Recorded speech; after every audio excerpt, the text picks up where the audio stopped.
तर दिशा सालियन प्रकरणामध्ये बनाव आहे म्हणणाऱ्यांनी तारखा आणि कॉल डिटेल्स तपासावेत अशी प्रतिक्रिया खासदार नरेश म्हस्केंनी दिली आहे.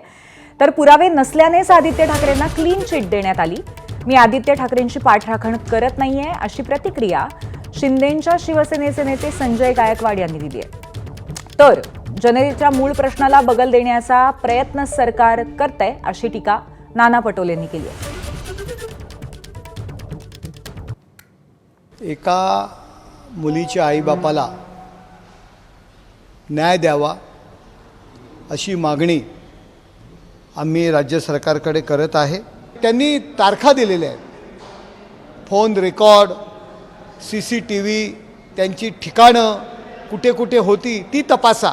या केसची फेर तपासणी करावी आणि यामध्ये जे कोण दोषी असतील त्यांना शिक्षा करावी. धनंजय मुंडेंना जर आपण न्याय देत असाल तर आदित्य ठाकरेंनाही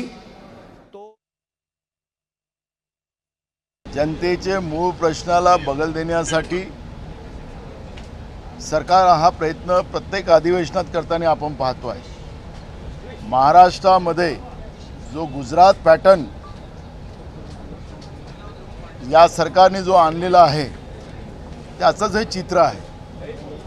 लोकांच्या व्यक्तिगत जीवनामध्ये घुसणं, मूळ मुद्द्याला जनतेच्या मूळ मुद्द्याला डायव्हर्ट करणं आणि व्यक्तिशः लोकांची बदनामी करणं हा या सरकारने चालवलेला एक अजेंडा आहे. तिचा मृत्यू 5 वर्षापूर्वी 14व्या माळ्यावरून पडून झालेला आहे आणि तो तिचा करुण अंत झाला आणि CIDच्या तपासामध्ये तो तपास त्यांनी केला. त्या तपासामध्ये त्यांना त्या काळामध्ये ज्या ज्या नेत्यांवर आरोप झाले त्यापैकी एकाचाही सहभाग आहे असं त्यांना दिसून आलेलं नाही.